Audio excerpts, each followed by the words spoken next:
Subhanahu wa Ta'ala untuk mengangkat manusia kepada kesempurnaan supaya layak menyandang titel Khalifatullah. Semua jalannya sudah dibuka semua jalannya. Tinggal kita mau ataukah tidak masuk ke jalan itu.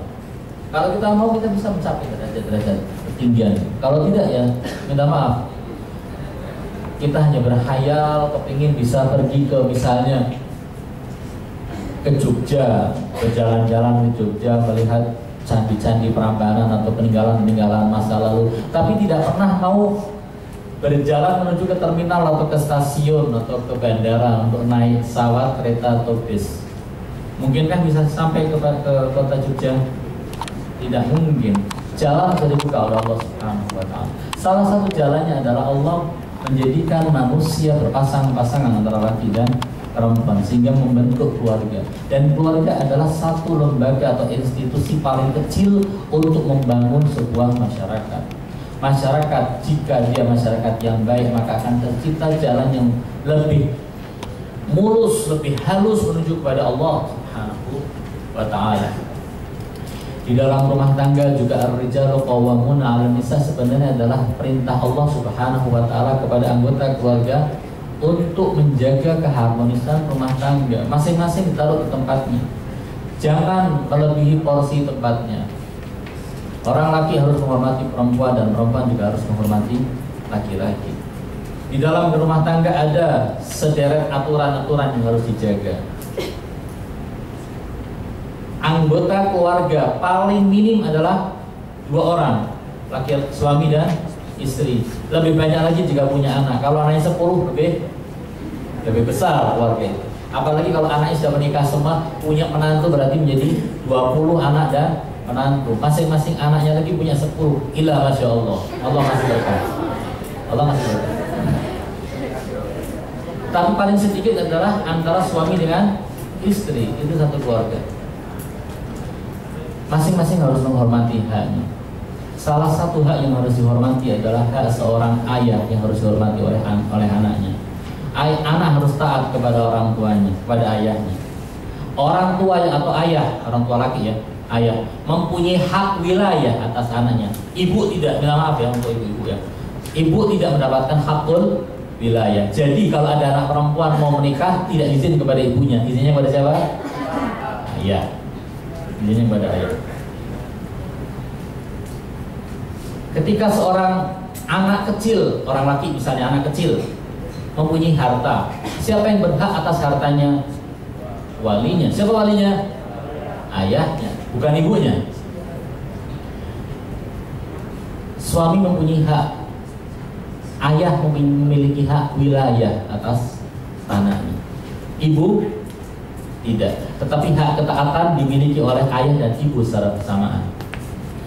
Anak punya hak atau tidak dalam keluarga? Jawabannya pasti ada. Salah satu hak anak terhadap orang tuanya apa? Ayah ayyuhsina ismahu. Ayah hendaknya memberikan nama yang baik untuk anaknya. Jangan sampai anaknya diberi nama yang kira-kira dengan nama itu dipanggil oleh teman-temannya dia malu. Misalnya ada anak namanya Sandal, dipanggil Sandal malu dia. Ya.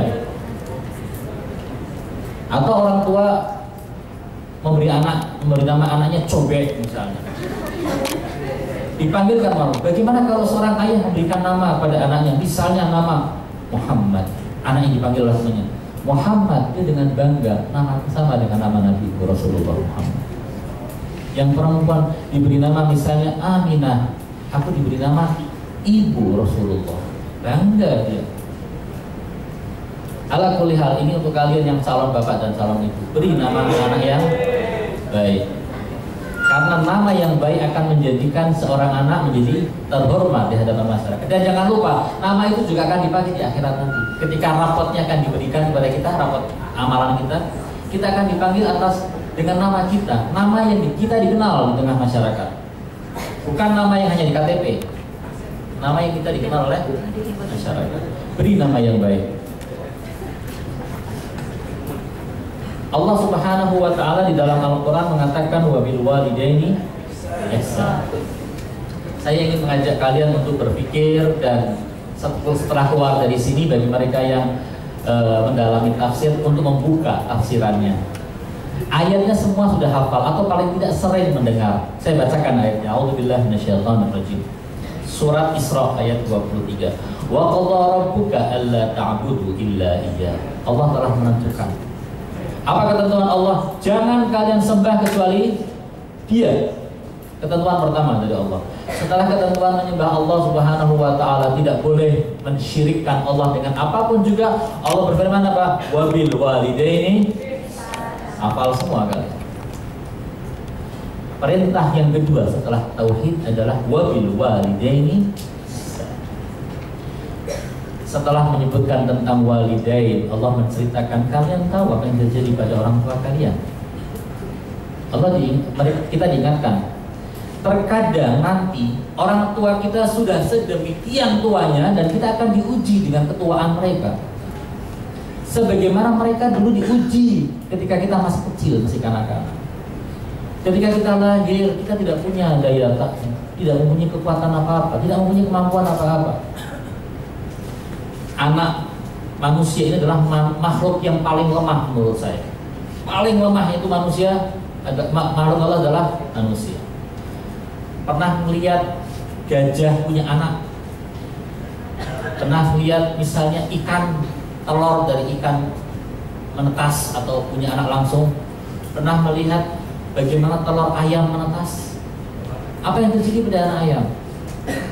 Ketika telur menetas, hanya dalam hitungan menit dia akan bisa berdiri. Bagaimana dengan misalnya anak biawak? Begitu dia membuka matanya, hanya hitungan menit dia akan hidup di habitatnya dan bisa mencari makan sendiri. Anak penyu, anak ikan langsung bisa mencari makan. Kita sampai usia 22 tahun masih nodong ke orang tua kita minta duit.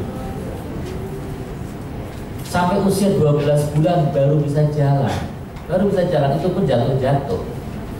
Bisa larinya kapan? Nanti usia 17 bulan, 18 bulan. Kapan bisa ke kamar mandi sendiri? Membersihkan diri sendiri. Kapan? Anak usia 3 tahun masih belum bisa sebagian besar ya. Makanya masih harus orang tuanya harus mengeluarkan budget khusus beli pampers. Ya, usia 3 tahun. Umumnya usia 4 tahun baru bisa mandiri dia ke kamar mandi sendiri. Lalu siapa yang membersihkan? Orang tuanya. Ada nggak orang tua yang merasa jijik membersihkan anaknya? Tidak ada. Ikhwani, akhwati sekalian, kita bisa jadi diuji oleh Allah. Orang tua kita sampai usia lanjut 70, 80, 90 tahun yang sudah pikun, sudah lemah. Wa man nu'ammirhu nunakis. Saya kalau baca ayat ini gemeter. Wa man nu'ammirhu nunakis fil khalq. Orang yang usianya panjang akan dikurangi. Penciptaan fisiknya akan dikurangi. Daya ingatnya sudah melemah. Fisiknya melemah. Lupa. Kencing di mana-mana, buang kotoran di mana-mana. Tadi baru makan sudah minta makan lagi. Cerewet, lupa, pikun soal makanan.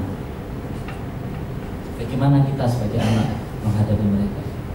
Ketika mereka sudah tidak bisa lagi membersihkan diri mereka, apakah kita akan memanggil babysitter, membayar orang untuk membersihkan orang tua kita, ataukah kita akan melayani sendiri? Itu permasalahan kita. Allah berfirman dalam ayat ini, imma yablughanna 'indaka al-kibara ahaduhuma aw kilahuma fala taqul lahumā uff. Kalau salah satu dari keduanya atau dua-duanya sudah tua renta, sudah tua, fala taqul lahumā uff. Itu satu godaan yang besar bagi kita. Ketika orang tua kita sudah sampai pada usia yang lanjut dan sudah pikun, yang terjadi kita mengatakan kata saja tidak boleh. Apalagi sampai kita mengatakan dasar pikun. Na'udzubillah min dzalik.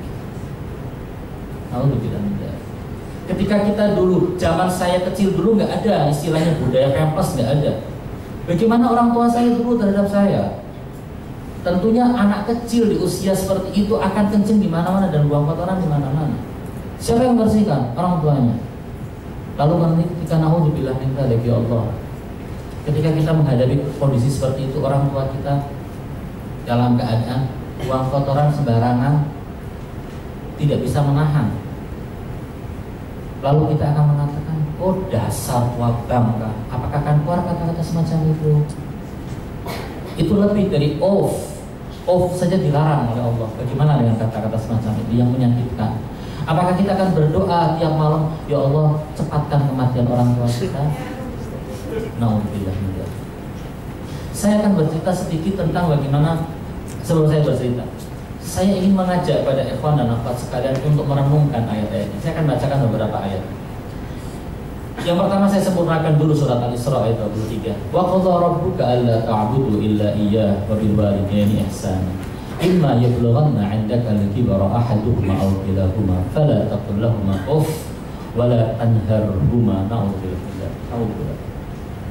Wa qul lahumā qawlan karīmā. Ayat yang lain lagi mengatakan wakhfid lahumā janāha dhulli minar rahmah wa qur rabbirhamhumā kamā rabbayani.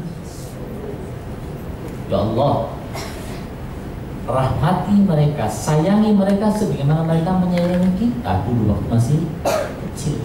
Sebelumnya Allah mengatakan wakhfid lahumā janāha dhull. Kalian bisa jadi menjadi seorang apa kalau sarjana S apa, S1 atau S2, jadi dokter, jadi profesor, punya kekayaan sedemikian, rumah setingkat apa, istana semegah apa, pakaian semahal apa, rekening segendut apa. Kalian bisa mempunyai hal-hal semacam itu. Orang tua kalian tidak mempunyai hal-hal semacam itu. Tetapi Allah mengatakan walaupun kalian setinggi apapun, wakhfid lahumā janāha dhull, rendahlah kalian kepada siapa? Kepada kedua orang tua kalian. Innar rahmah. Wa qur rabbirhamhumā kamā rabbayani shaghīran.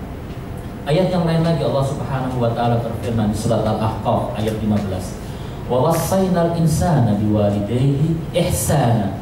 Kami telah mewasiatkan, telah mewanti-wanti, telah berpesan, telah menghimbau, mengingatkan kepada manusia tentang apa? Biwalidayhi, dengan kedua orang tuanya. Ihsan, supaya berbuat baik. Para ulama mengatakan ihsana di sini walaupun bentuknya bentuk masdar, tapi ya amal fi'lil amr, yaitu ahsinu. Hamalathu ummuhu kurhan. Ibunya mengandung dengan keadaan yang susah. Siapa orang yang mau susah? Mau kalian susah? Kalian mau malam tidak bisa tidur? Kalian mau perut kalian sakit? Kalian mau bangun ataupun duduk tidak nyaman? Kalian mau makan tapi terlalu kurang, badan kalian menjadi kurus? Tidak ada orang yang mau. Kalian mau muntah-muntah setiap waktu?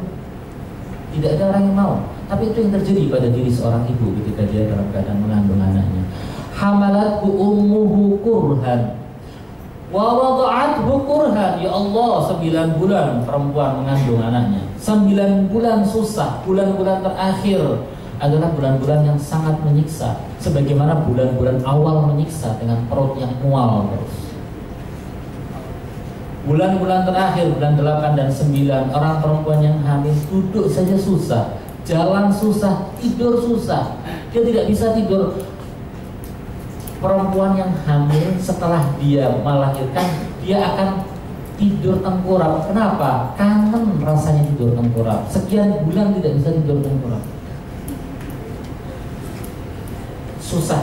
Hamalathu kurhan.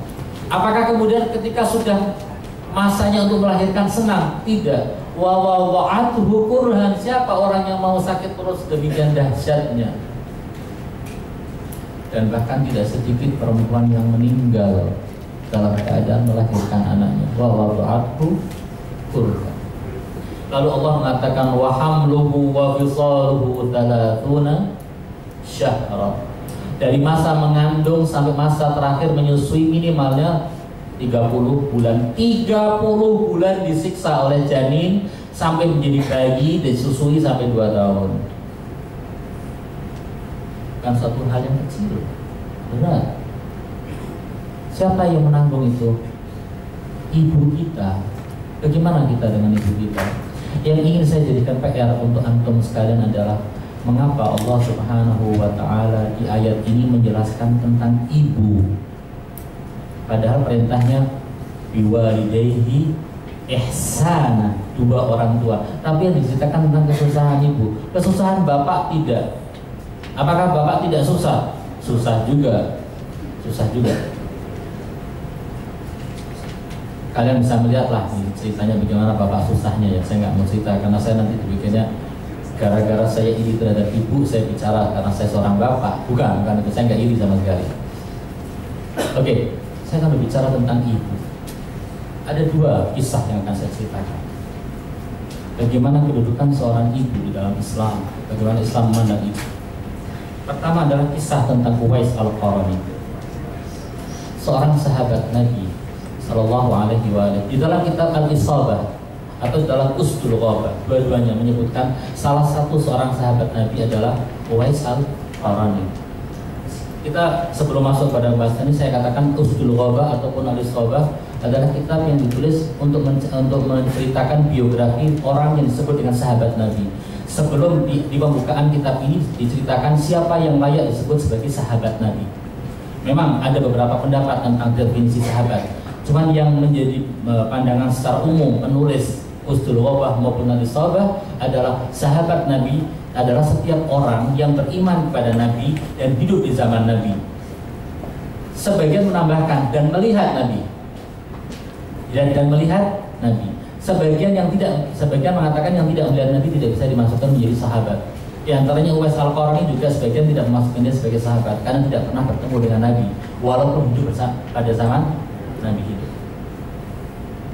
Suatu hari Rasulullah Shallallahu Alaihi Wasallam masuk ke kota Madinah.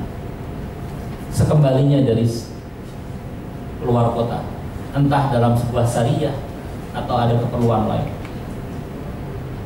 Ketika sampai masuk ke masjid, beliau mencium bau yang harum. Tentunya bau harum itu bukan bau harum seperti orang pakai minyak wangi. Setiap amalan perbuatan kita itu ada baunya tersendiri. Amalan yang bersifat dosa akan menimbulkan bau yang menyengat dan busuk. Amalan buruk atau maksiat menimbulkan bau busuk. Amalan khair, amal saleh menimbulkan bau yang semerbak harum. Masing-masing bau itu berbeda-beda. Sebagaimana bau busuk, kita tahu bau busuknya durian seperti apa, bau busuknya nasi yang sudah basi bagaimana, bau busuknya sampah bagaimana bau busuknya badan orang yang belum mandi sekian hari bagaimana. Kita tahu bau busuknya berbeda-beda walaupun sama-sama busuknya. Bau wangi pun kita tahu, bau wanginya kulit jeruk, bau wanginya mentol, bau wanginya apa saja kita bisa membedakan. Ya, bagi orang yang suka durian mengatakan bau wanginya durian. Yang tidak suka durian bau busuknya durian. Tergantung dari mana dia melihat. Yang bisa merasakan bau itu adalah orang yang punya tingkat spiritualitas yang tinggi. Rasulullah mencium bau harum yang semerbak di Masjid Nabawi. Beliau mengatakan, adakah tamu yang datang kemari ketika saya tidak ada? Dikatakan, ya Rasulullah, tadi ada seorang sabar. Bahkan kata Imam Syafi'i, jika tidak ada ayat Al-Quran yang turun kecuali surat Al-Asr sudah cukup bagi kita. Karena sedemikian dalamnya. Itu kurang lebih artinya masalah akhlak, saling menasihati. Pembahasan kita tentang kedudukan ibu di dalam Al-Quran. Mengapa dipilih tema ini? Karena hari ini bertepatan dengan hari peringatan milad putri tercinta baginda Nabi besar Muhammad sallallahu alaihi wasallam, yang oleh beliau sendiri disebut sebagai Ummu Abiha, yang oleh beliau sendiri disebut sebagai Sayyidatu Nisa'il Alamina minal awwalina wal akhirin, yang oleh beliau sendiri disebut sebagai Al-Hawra'ul Insiyah. Siapa dia? Fatimah Zahra alaihissalam. Kepada akhwat khususnya dan kepada hadirin pada umumnya saya ucapkan selamat atas peringatan ulang tahun kelahiran putri tercinta Rasulullah Shallallahu Alaihi Wasallam ini. Di Iran, hari kelahiran Sayyidah Fatimah Az-Zahra diperingati sebagai hari ibu atau hari perempuan. Orang Iran menyebutnya Roze Modar, Roze hari ibu, atau Rozezan hari perempuan. Kemudian orang-orang laki-laki pada iri, kapan hari bapak? Akhirnya beberapa tahun terakhir ini muncul sebuah istilah Roze Pedar, hari bapak. Kapan itu? Kalau hari perempuan adalah hari milad Sayyidah Fatimah, maka hari bapak adalah hari kelahiran Imam Ali bin Abi Thalib dengan 13 Rajab. Yang kurang lebih ya hampir 1 bulan lah selisihnya. Itu kan orang laki cenderung untuk iri terhadap kaum perempuan. Tidak usah iri, karena Allah Subhanahu wa taala berfirman dalam Al-Qur'an, "Walaqad karramna bani Adam", yang disebut adalah semua umat manusia yang dimuliakan oleh Allah Subhanahu wa taala. Apakah betul Allah Subhanahu wa taala sudah memuliakan manusia? Bagi mereka yang duduk di kelas filsafat mungkin akrab dengan istilah-istilah seperti humanisme, yaitu sebuah paham yang menjadikan manusia sebagai poros segala sesuatu. Semua itu berporos pada manusia. Bagaimana pandangan Al-Quran, pandangan Islam tentang humanisme? Apakah Al-Quran dan Islam berpihak kepada humanisme ataukah tidak? Sebagian kalangan mengatakan bahwa humanisme itu ternyata punya akar di dalam Islam. Ini perlu dicatat. Punya akar dalam Islam. Akar dalam Islam artinya apa? Ada dalam Al-Quran, ada dalam hadis, ada dalam pemikiran para ulama. Apakah benar pandangan seperti ini bahwa humanisme adalah suatu paham filsafat yang diakui oleh Islam ataukah tidak? Mereka membawakan ayat-ayat Al-Quran, "Walaqad karramna bani Adam." Lalu mereka membawakan ayat Al-Quran yang sudah jelas betapa agungnya manusia. Firman Allah Subhanahu wa taala di surat Al-Baqarah, ketika Allah Subhanahu wa taala berfirman kepada malaikat, "Inni ja'ilun fil ardi khalifah." Allah ingin menciptakan khalifah di muka bumi. Malaikat sempat dalam tanda kutip protes. Protes malaikat mengatakan, "Ya Allah, ataj'alu fiha man yufsidu fiha wa yasfiku dima." Ya Allah, Engkau ini Tuhan yang maha bijaksana. Apakah Engkau ingin menciptakan makhluk yang hanya berbuat kerusakan, saling menumpahkan darah? Allah berfirman apa? "Inni a'lamu ma la ta'lamun." Dan kemudian Allah menunjukkan kehebatan manusia. "Wa'allama Adama asma'a kullaha, thumma 'aradahum 'alal malaika." Ayo malaikat cerdas cermat lawan Adam. Bahasa kita, cerdas cermat, diadu kebolehan. Allah berfirman kepada mereka, "Ambiuni bi asma'i haula." Kasih tahu aku apa ini? Mereka mengatakan, qalu, yang hafal Al-Quran, qalu la ilma lana illa 'allamtana.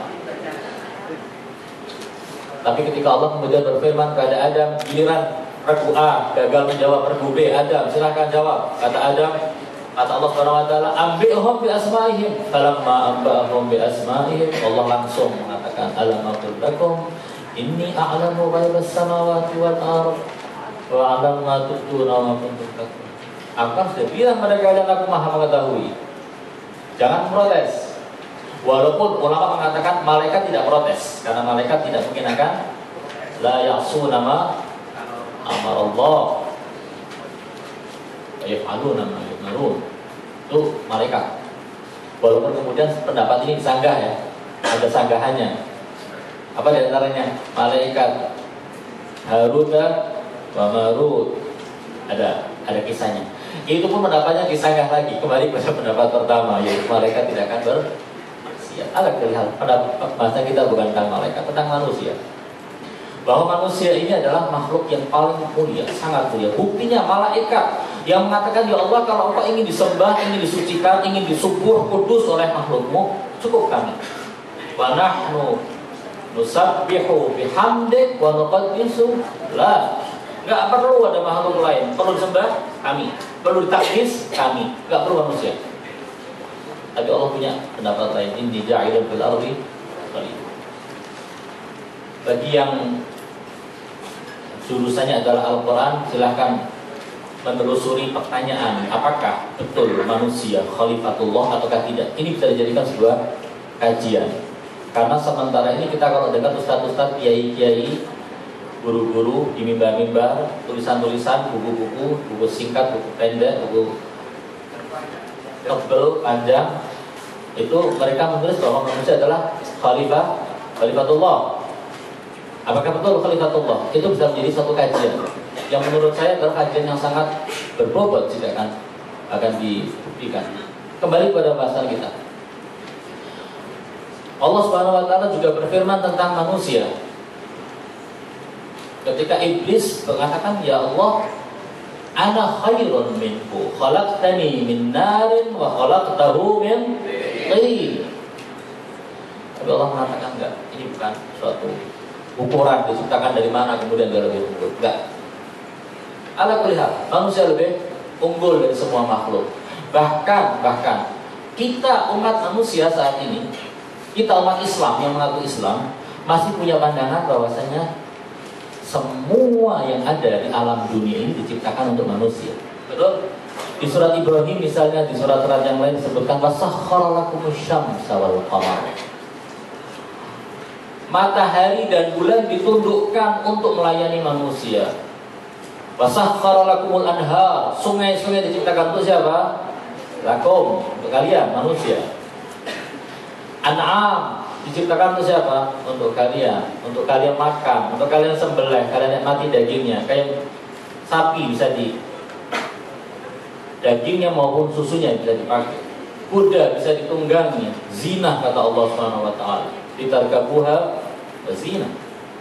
Berarti semua makhluk diciptakan untuk manusia. Ini konsep humaniora di dalam humanisme di dalam Al-Quran. Konsep humanisme di dalam Islam. Betulkah seperti itu? Tapi ternyata surat At-Tin mengatakan tsumma radadnahu asfala safilin. Surat Al-A'raf mengatakan balhum ulaika kal an'am balhum adall. Artinya tidak besar untuk humanisme. Bagaimana dengan ayat-ayat yang tadi? Iya, ayat-ayat yang tadi menunjukkan keagungan manusia. Makhluk yang bernama manusia adalah makhluk yang punya potensi untuk menembus semua tingkatan kesempurnaan. Malaikat yang dikatakan sebagai makhluk yang paling sempurna. Sempurna itu dari apa sih? Saya mau tanya kepada kalian semua. Orang yang bodoh dengan orang yang pintar, mana yang lebih sempurna? Jawabannya pasti orang yang pintar. Apa sih artinya pintar? Pintar itu mengetahui. Yang ilmu dan pengetahuannya lebih banyak itu yang lebih mulia. Betul? Khususnya yang filsafat mungkin akan mengatakan iya. Karena apa? Kamal, kesempurnaan daripada jiwa, kesempurnaan daripada makhluk, daripada mungkin berwujud ada pada ilmunya. Semakin besar ilmunya dia punya lingkup wujud semakin besar. Malaikat mempunyai lingkup wujud yang besar dibandingkan dengan manusia yang seperti kita. Manusia yang seperti kita. Tetapi coba perhatikan, malaikat dari semua tingkatan malaikat, yang paling mulia siapa malaikat? Yang katanya komandan malaikat, Jibril. Bahkan di dalam surat Al-Qadr, menurut pendapat mayoritas ulama, saya katakan menurut pendapat mayoritas ulama, ketika Allah Subhanahu wa taala berfirman tanazzalul malaikatu warruh, disebutkan malaikat, kemudian Allah menyebutkan ruh secara terpisah. Artinya ini beda, malaikat ini beda dengan malaikat-malaikat yang lain. Siapa ruh itu? Nazala bihir ruhul amin ala qalbika litakuna minal. Semua di satu sisi lagi apa? Malaikat Jibril, kedudukannya sangat tinggi. Malaikat Jibril. Walaupun sebagian ulama mufasir mengatakan ruh itu bukan malaikat, ada makhluk yang lebih tinggi dan lebih agung daripada malaikat bernama ruh. Bukan roh, maksudnya roh manusia. Ala kulli hal, makhluk yang bernama malaikat dan malaikat setinggi malaikat Jibril yang adalah komandan atau ketua para malaikat ketika bersama dengan Rasulullah SAW yang manusia. Rasul adalah manusia. Berangkat mi'raj ke sisi Allah Subhanahu wa taala sampai di Sidratul Muntaha, apa yang terjadi? Ya Rasulullah, ya Muhammad, silahkan Anda berjalan sendiri. Lau danautu shibran, hadis apa? Lau danautu shibran lah taraktu. Kalau aku maju selangkah lagi, aku akan terbakar. Siapa yang mengatakan? Malaikat Jibril. Siapa yang lebih agung, manusia atau malaikat? Di sini ya. Mana? Manusia. Jadi manusia mempunyai potensi untuk menjadi khalifatullah. Betul. Pertanyaannya, bagaimana sih supaya kita bisa mempunyai kedudukan yang tinggi? Allah Subhanahu wa taala di ayat yang lain mengatakan, "Wa nafsin wa ma sawwaha fa'alhamaha fujuraha wa taqwaha." Lanjutnya apa? Qad aflaha man zakkaha wa qad khaba man aflaha man zakkaha. Kepingin menjadi manusia yang tingkatan rohaniahnya tinggi, ketingkatan kedudukannya di sisi Allah tinggi, spiritualitasnya tinggi, dianggap sebagai kekasih Allah. Mau?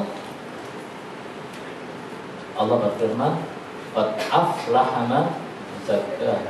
Bersihkan rohmu, naiklah ke atas maumu melalui derajat kesempurnaan spiritual.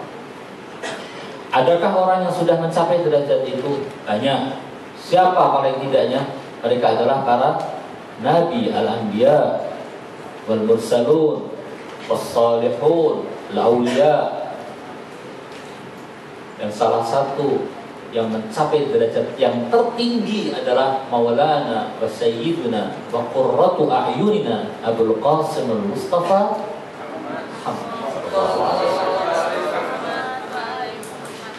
Kalau mau salawat jangan ragu-ragu. Allahumma salli ala Muhammad wa ali Muhammad. Allahumma salli ala Muhammad wa ali Muhammad. Allahumma salli ala Muhammad wa ali. Apakah kesempurnaan itu hanya milik manusia yang berjenis gender laki-laki? Jawabannya ada diskriminasi. Al-Quran mengatakan apa? Ketika berbicara tentang para nabi, apa firman Allah dalam Al-Quran tentang para nabi? Wa ma arsalna min qablika illa rijalan nuhi ilaihim. Yang layak untuk menjadi seorang nabi siapa? Orang laki-laki. Perempuan tidak maaf. Perempuan tidak bisa masuk ke dalam lingkup menjadi seorang nabi. Orang perempuan akan merasa kok agama Islam agama diskriminatif. Tidak, bukan seperti itu. Nabi itu urusannya lebih berat. Masa perempuan mau memimpin perang? Nabi itu bakal memimpin perang kalau seandainya dituntut oleh keadaan. Nabi itu harus berhadapan dengan banyak orang, terjun di tengah masyarakat. Perempuan tidak dituntut seperti itu. Tanggung jawabnya lebih berat. Perempuan nggak mampu untuk memikul. Makanya harus orang laki-laki. Tetapi dari sisi insaninya dan kedudukan spiritualitas sebagai manusia, apakah perempuan dengan laki-laki berbeda? Jawabannya tidak berbeda. Tapi saya lebih cenderung mengatakan bahwa manusia yang berjenis kelamin perempuan, kelompok perempuan, menurut saya kok lebih tinggi kemungkinannya derajatnya dibandingkan orang laki. Dari mana? Saya tidak mengatakan lebih tinggi ya, kok kayaknya gitu loh, kayak. Ada yang punya Al-Quran, ada yang pegang Al-Quran sekarang ini. Kalau ada dibuka surat At-Tahrim. Ketika ayat-ayat terakhir, Allah Subhanahu wa taala di akhir-akhir surat Tahrim. Ada yang mungkin akan bertanya-tanya, ini hubungannya apa dengan pembahasan kita tentang ibu? Ya, ini kita sudah mulai pelan-pelan masuk ke pembahasan tentang ibu.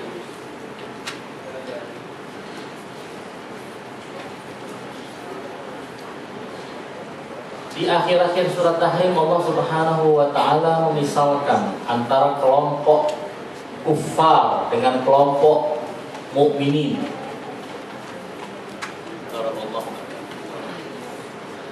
Saya bacakan, saya takut salah baca ya. Nanti dibilang dosen sadra baca Al-Quran nggak bisa. A'udzubillahi minasyaitonir rajim. Allah berfirman, "Daraballahu mathalan lil ladzina kafaru imra'ata Nuhin wa imra'ata Lut." Allah ingin berbicara tentang orang-orang kafir. Kata Allah, aku akan membuat pemisalan bagi orang-orang kafir. Ketika Allah misalkan orang kafir, yang dibuat pemisalan adalah dua orang perempuan. Allah berfirman, "Daraballahu mathalan lil ladzina kafaru." Untuk orang-orang kafir. Siapa? Imra'ata Nuhin wa imra'ata Lut. Istri Nabi Nuh dan istri Nabi Lut. Ada apa gerangan dengan kedua manusia ini, dua perempuan ini? Mengapa mereka berdua layak untuk menjadi pemisalan bagi orang kafir? Mengapa? Emang nggak ada orang kafir yang lain? Bukankah Allah Subhanahu wa taala di surat lain ketika berbicara tentang Abu Lahab mengatakan wa imra'atuhu hammalatal hatab?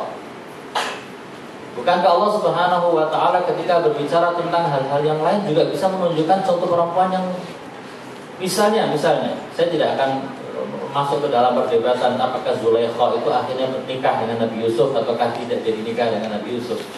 Saya tidak akan berbicara tentang itu. Tapi yang saya ingin singgung bahwa Nabi Yusuf pernah mau diseret masuk ke neraka oleh seorang yang bernama Zulaikha, seorang perempuan. Bahkan kemudian suaminya yang bernama Putifar mengatakan begini, inna kaidakunna azim, disebutkan direkam oleh Allah dan diiyai oleh Allah. Kalau tidak diiyai nggak mungkin akan disebutkan dalam Al-Quran. Inna kaidakunna azim. Ala kulli hal, Allah Subhanahu wa taala menyifati dua orang ini, menjadikan dua orang perempuan ini sebagai simbol kekafiran. Yang pertama istri Nabi Nuh dan yang satu istri Nabi Lut. Kisah tentang istri Nabi Lut mungkin disebutkan dalam Al-Quran, tapi kisah tentang Nabi Nuh pernah kita dapatkan dalam Al-Quran selain ayat ini? Tidak ada. Tentang Nabi Nuh siapa yang disebutkan? Anaknya Nabi Nuh.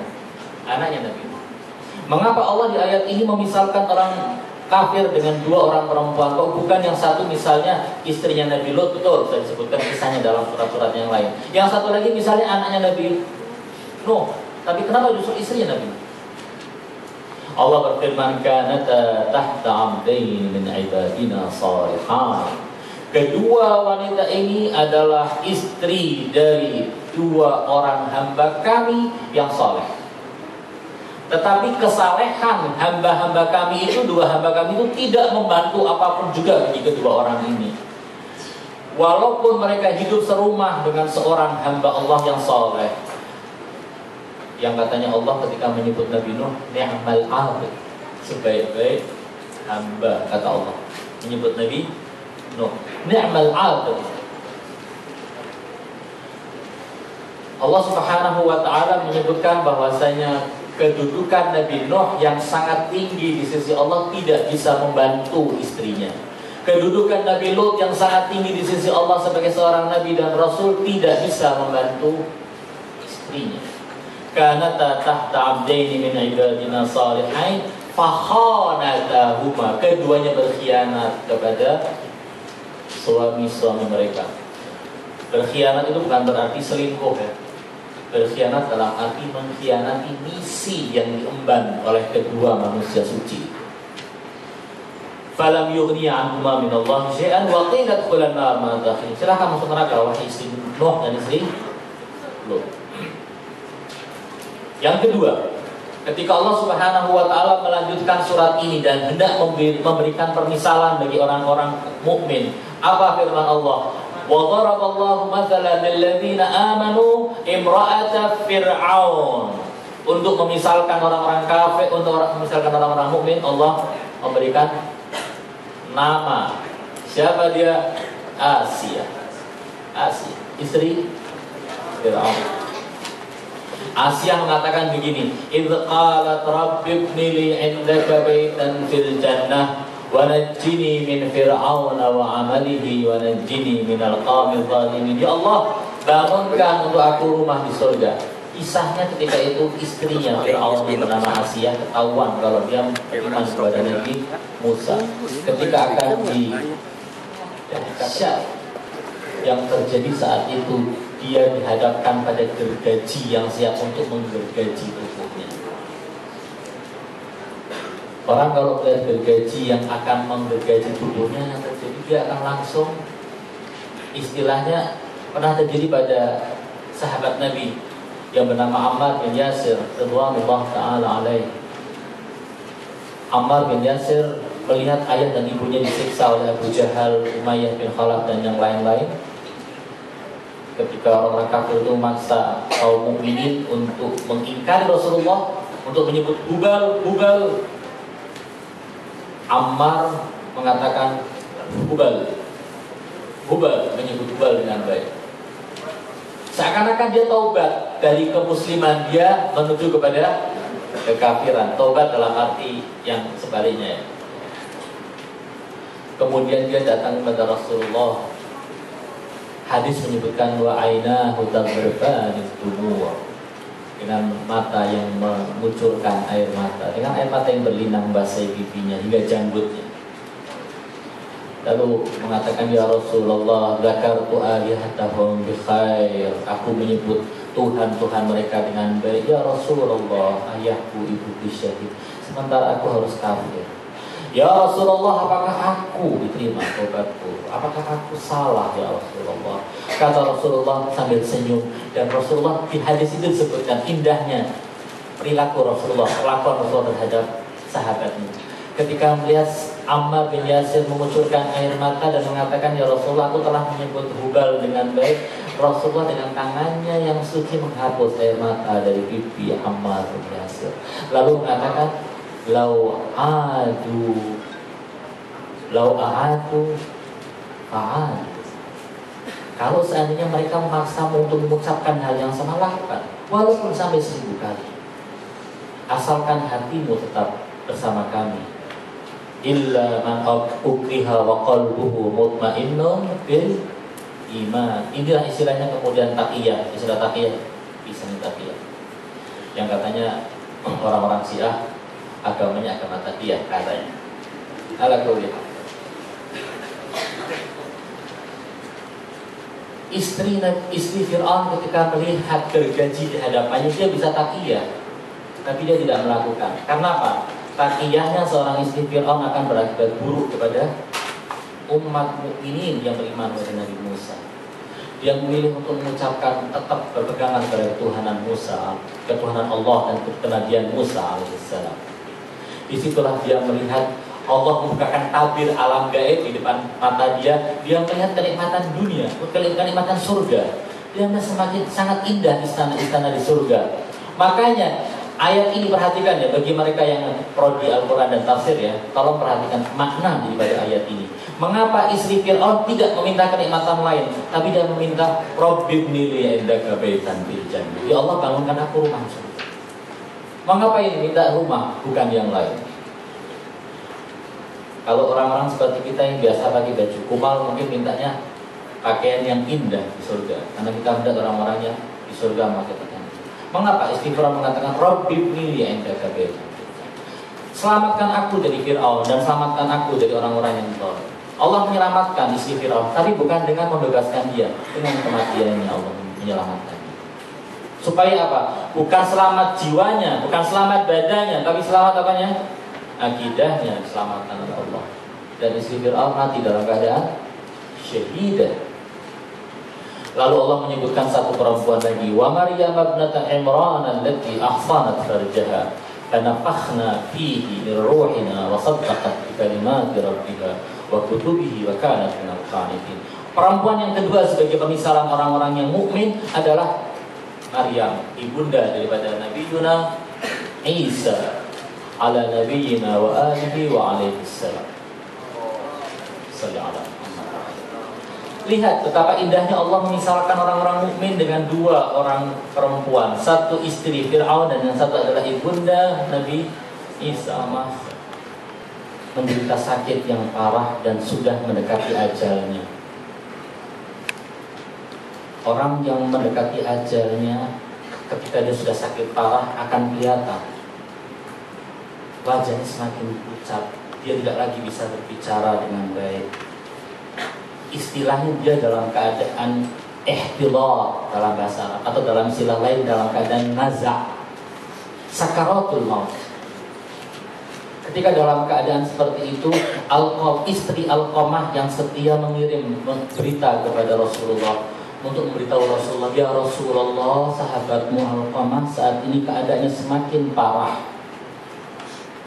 Rasul mengirimkan sahabat beliau yang bernama Bilal, wahai Bilal, wahai Suhaib Ar-Rumi, wahai Ammar Yasir, pergilah ke rumah Alqamah.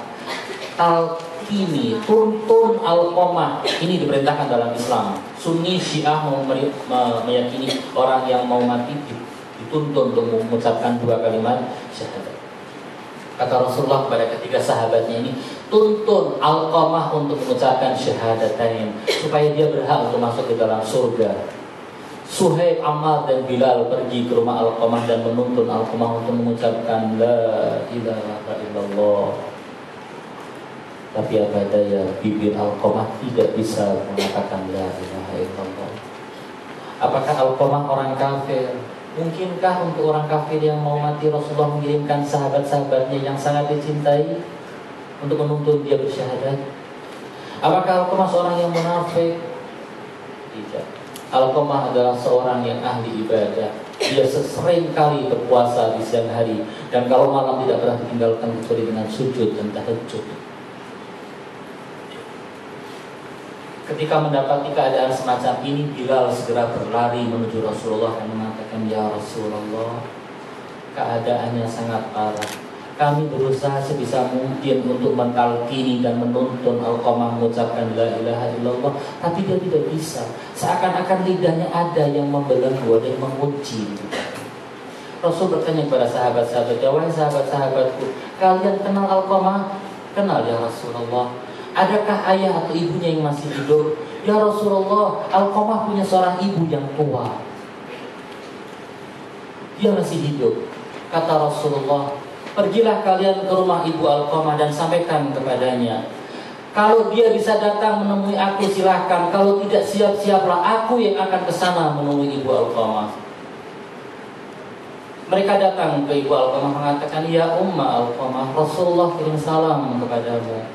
Dan beliau mengatakan, kalau kamu bisa silahkan datang menemui Rasulullah, dan kalau tidak bersiap-siaplah Rasulullah yang akan datang menemuimu. Kata dia, ya Rasulullah, wahai utusan Rasulullah, Rasulullah punya hak yang sangat besar pada diriku. Tidak mungkin aku akan membiarkan dia yang kesini. Aku yang akan ke sana. Dengan susah payah ibu yang tua renta itu mengambil tongkatnya dan berjalan terseok-seok menuju Rasulullah Shallallahu Alaihi Wasallam.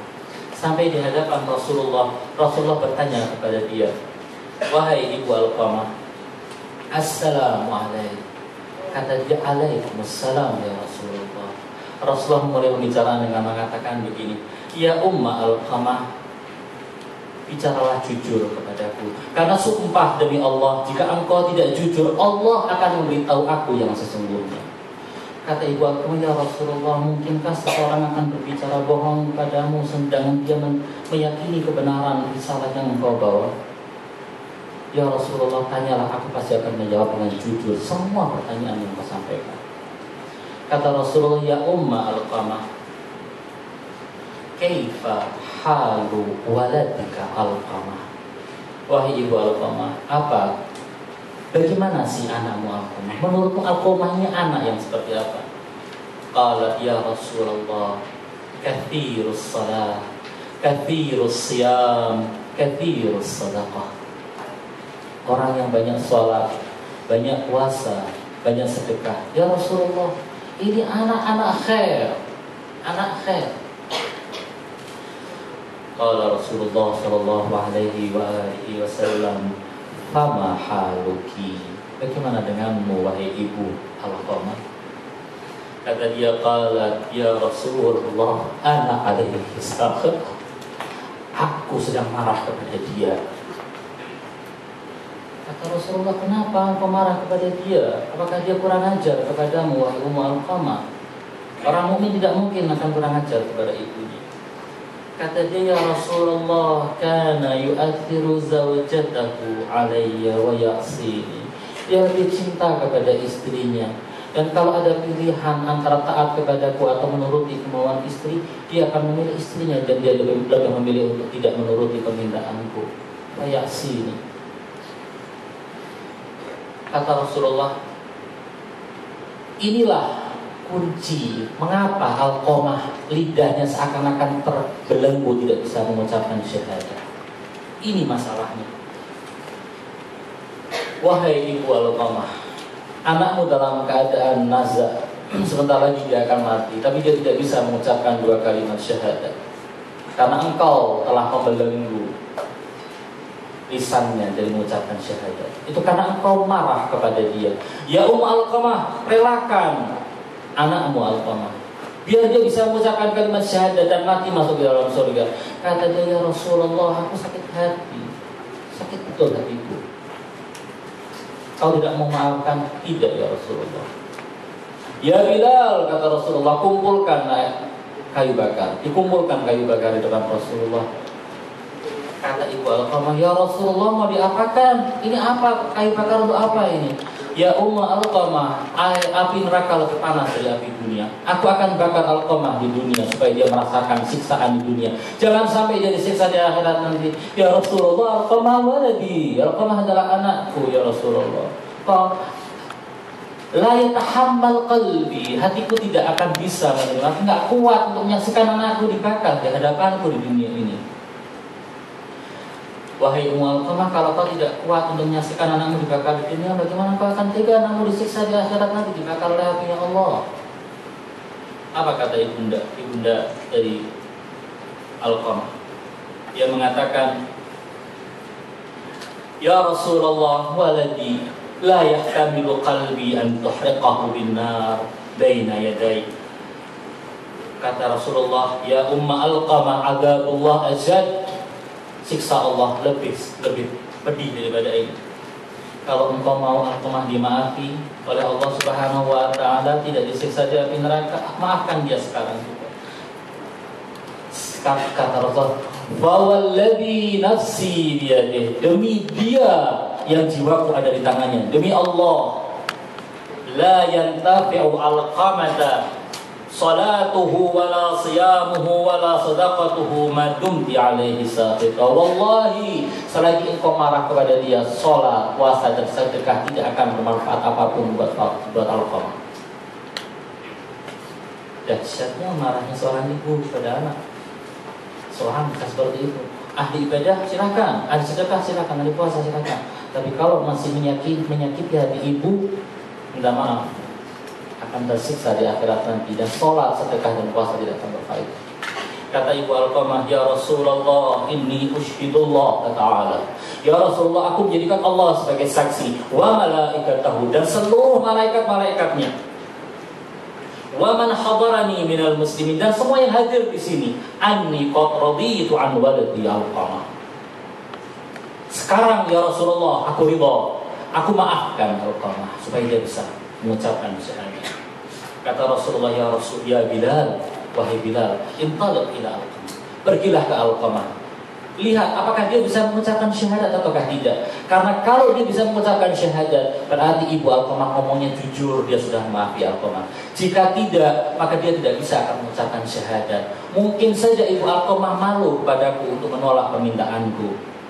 Coba lihat Alqamah bagaimana keadaannya.